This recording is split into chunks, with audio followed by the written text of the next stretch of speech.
Merlin,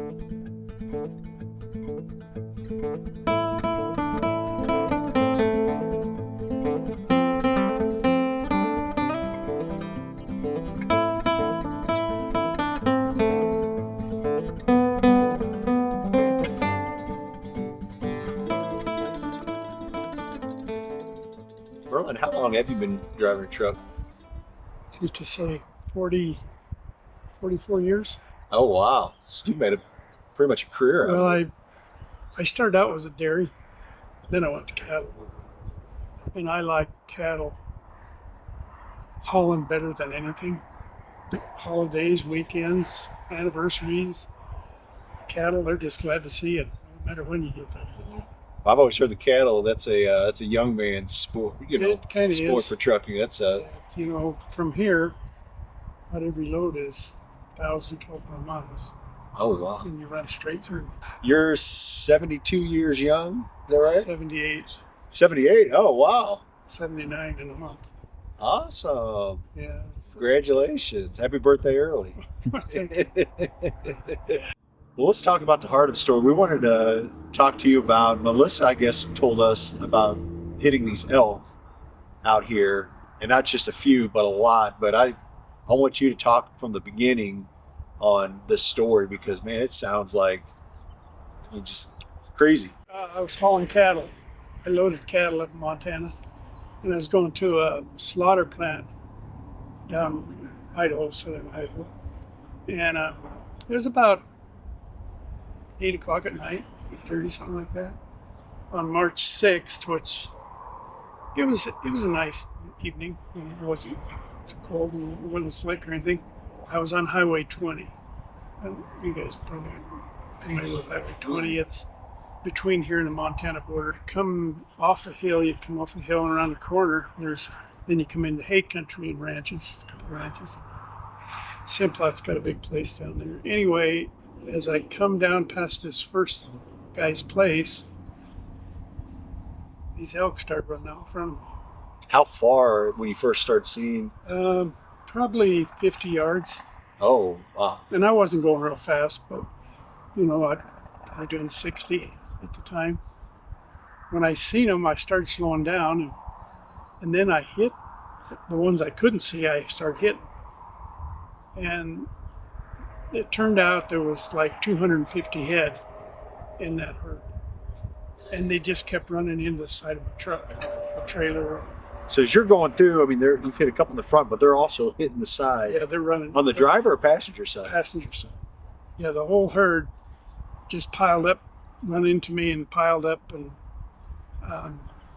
so I left quite a mess. It killed, the official count was 22. And then they shot 8 head, I think. They told me later. But they salvaged the meat. A lot of people come and salvaged a lot of the meat. I'm not an elk hunter. I guess you wouldn't know that by that story. But, You've harvested more elk than most hunters in their lifetime. yeah, I don't. I just don't like wild game. I'm a beef eater, but wild game. Anyway, the farmer there has 2 or 3 cow trucks, and I kind of knew him. He offered me his truck to take my cattle on down to the slaughter. And I looked around, I didn't have any air leaks, water leaks. I said, I think I can run. So I asked the sheriff, had one headlight was pointing clear up and the other one was pointing clear down.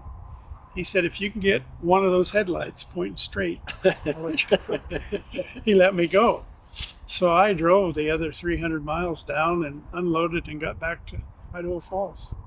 Wow. Yeah. I'm actually shocked it didn't do more damage than... It totaled the truck. I had $90,000 insurance on the truck. We settled because I couldn't buy a truck like that. I mean, you can find them, but they're pretty expensive when you do find them because it's an older one, pre-emissions. It's an '07, but it had a 99 motor in it. And so I bought it back from the insurance company. They paid me what? They gave me $68,000 and give me the truck. I would keep the truck. Oh, nice. It cost $70,000 to put it back together. Did you have out here, especially in Idaho, you see most of these trucks run, I call them cattle guards or Big bumpers. Yeah. Did you have that on there? Oh, yeah. Okay, I figure otherwise it would have been. I have hit cows at 70 mile an hour out the same area because there's cattle. I've hit cattle at 70 mile an hour 4 or 5 different times and never bent it. Never. Yeah, that was kind of the story. The farmer said, he said there'd been 250 head of elk in that herd that had been coming in there most nights, I guess. Anyway, it's my turn to hit them, I guess. I don't think anybody else, I mean, we've had elk across there, but never seen that many. But praise God you didn't get hurt out of the deal. I mean, No, it didn't hurt me. It didn't even shake the truck up that I could tell. Hey guys, many of you all know, but we created a collection of children's books called Semi Sam. These books were spurred when my kids were little, my boys. We couldn't find books on trucking and on agriculture. So I got together and thought of this idea to create a fictional character called Semi Sam and really encompass the storylines behind agriculture. Since we've started, we've created 4 different books. We're about ready to release a fall book called Semi Sam and the Pumpkin Harvest. If you haven't yet, you can find these on Amazon, but also if you're a member of BulkLoads or you have resources that you want these to go to, we love to gift them out to people. We send them to a lot of our clients that give them out in parades, at other different events, conferences, and we would love to do that just as a thank you from us. Reach out to us. You can contact us at support@bulkloads.com. You can go to any of our social media, or you can go to amazon.com and find the Semi Sam collection. We hope that you enjoy these for your kids and grandchildren. Thank you very much. God bless. So you're still hauling livestock today? I don't do as much. We're just getting started here. Our cattle hauling time is from September to, for me, February. Okay. And then I don't do much in the summer anymore. I lost all my contacts. Things changed. Got new buyers. Is it real busy right now because they're getting cattle off the range? Yeah. Okay, bringing them down. And I had a feedlot for 20 years where I fed cattle, and we had 6 trucks at that time. My boys were home, and we fed about 6,000 head of cattle. We would get like 3,000-4,000 in. Well, we'd get them all in the fall, but about 3,000 or 4,000 of them would go out by Thanksgiving, usually background and wean them, and they go.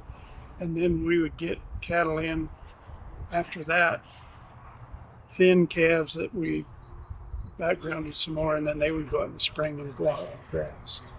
But we had about 2,500 head of replacement heifers that we had every year from 2 different guys, and we bred them. And those cattle were good because they were the best cattle in the herd, the replacement cattle heifers. They came in early, they were healthy, and we got to breed them, and that was really nice. And you've been in trucking most of your career, but how has it changed today? You talked to a lot of truckers that are getting towards retirement or whatever, and they just said the industry's not what it used to be.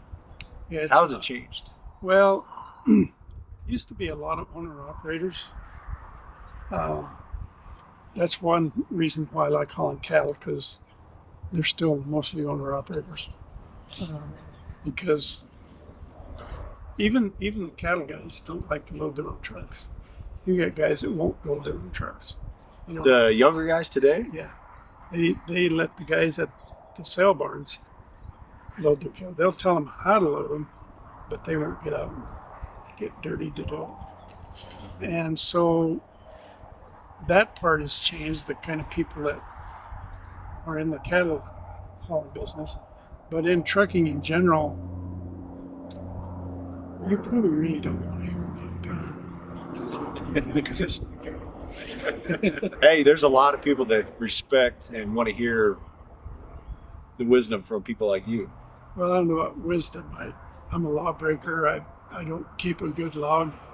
I got stopped the other day by a DOT guy here in Montana, or in Montana. And he wanted to see my logbook, and I said, I don't have one. He said, well, when's the last time you filled it out? Yesterday, day before? I said, I don't know exactly, but it's been at least 4 years. And the ones that I You used don't to, care? not anymore. When COVID hit, I haul heavy weight, extra length and stuff, so I have to have permits. I went to buy a permit one day in Montana, and they wouldn't even let me in the scale. And I just told the guy, "You'll never see me at a Montana scale, and I'm not going to keep a logbook." And I've been true to that. I do not stop at Montana scale unless it's a portal. I got pre-pass on my truck, and even if I get the red light, I don't stop. My boy was going by one day, and they called him in, and we were running together, and they called him, and I flew by. I said, "You tell your dad next time he better stop." So I stopped in the next time, and I said, "I ain't stopping. Nice to meet you, but I ain't stopping." And I haven't. I get the green light probably half the time, but no, I never stop at a scale. In Montana, no, Idaho, I do. They'll come and get you. See, Montana, they can't leave the scale. If there's a DOT guy there, he could come, but they haven't even chased me down. So. Have you enjoyed the career in trucking? But, you know, I have, because I like hauling cattle. I'm a cattle guy, raised on a farm and telling him a dairy. That's how I got into trucking. And but I've always wanted to haul cattle. And I've had the opportunity to buy a feedlot, feed cattle. Yeah. And I like that. But we run trucks at the time. My boys were going to school, and that's the way they went through school. But then after they got educated, they quit me. It's changed. You're telling us one son's a vet? Yeah, one son's a vet. The one that's driving the hopper bottom, he's a mechanic. I worked for Peterbilt for several years, and then he had his old truck in our yard, and I said, "Gotta do something with it, we're moving." He took it and tore it all down, repainted it, and he's running it. It's 97 Pete. Oh, nice. And yeah, he's a pretty good mechanic. It used to be, and I think it still is, you gotta be 26 to go interstate. I thought it was 21 in Missouri, but maybe. I think they've changed it to 21, and now they're trying to do it to 19. Yeah, that's right. I've heard that they're trying to pass that, especially in some of the southern states, like Louisiana and. Well, trucking, there's so many trucks on the road, and then they want to do the electric truck, which will never happen. First of all, it adds too much weight to the truck. You could only haul a 20,000-pound load if you had an electric truck. Yeah, we were talking to a guy yesterday was telling about that it had so much weight that you're less efficient. Yeah. You're less payload, and it'll take twice as many trucks to do what we're doing right now. Yeah. Alone, the increase it's coming. Yeah. Because they weigh they tell me between $20,000 and $25,000 with all the electric batteries and everything. Yeah. So that's hard to load. Yeah. But the quality of people you're getting, like I say, even the bull haulers, there's a lot of guys like me that are just not able to drive anymore. Yeah. And there aren't a lot of younger guys that like doing it. Yeah. Because you get dirty, you get hurt, or can get hurt. You got to understand cattle. And even when you understand them, you're still going to make a mistake now and again. And it'll get you hurt. I had a good friend of mine, and he's a good hand. He's probably one of the best. But he had a cow come back and couldn't get his gate shut quick enough, and he tried to outrun her. And he got the bottom of the ramp before she caught him. Broke 3 or 4 ribs. About killed him. Yeah, it beat him up pretty bad. And he's one of these guys that he knows how to sort cattle and recognize cattle. Just one of them deals. Yeah. And he told me the other day, he said, "Well, I think we better just get out of it." Well, I said, we never could outrun him, Mike. And he's an old saddle bronc rider, he's a champion. They're so short of drivers that trucking does pay pretty good if you want to stay at it. And so it's a good job, especially for a man and wife team. And there's quite a few of them, and they're pretty good. Those people. And the women drivers are pretty good drivers. I'm not glad to be old and slow. I can see. Glad to be on the way out. It used to be, even in our business, A lot of them don't have radios anymore, or they run on a different channel because they be with everybody else. But most of these are foreigners. They don't speak English, so they don't have radios. You can't even chew them out. So you used to be able to chew your buddy out and go have dinner with him. I can't do that anymore. ELD, in my opinion, has made it worse. Yeah. Because they can Less efficient. And then everybody stops at once. Truck stops are full, rest areas are full, highways are full. Just a lot of traffic. Merlin, I can't thank you enough for coming out and taking your time to share a little bit about the elk story, but even about your story. So I think what we love about this, doing what we're doing with this content, is letting people out there really hear, what's going on in rural America and in agriculture and trucking. So, man, thank you so much for sharing that. Well, it's good to meet you guys. I'm sure we'll do more business with you guys all the time. Well, through Melissa for sure. Yeah, awesome. Thank you very much. God bless you. Appreciate it. Thank you.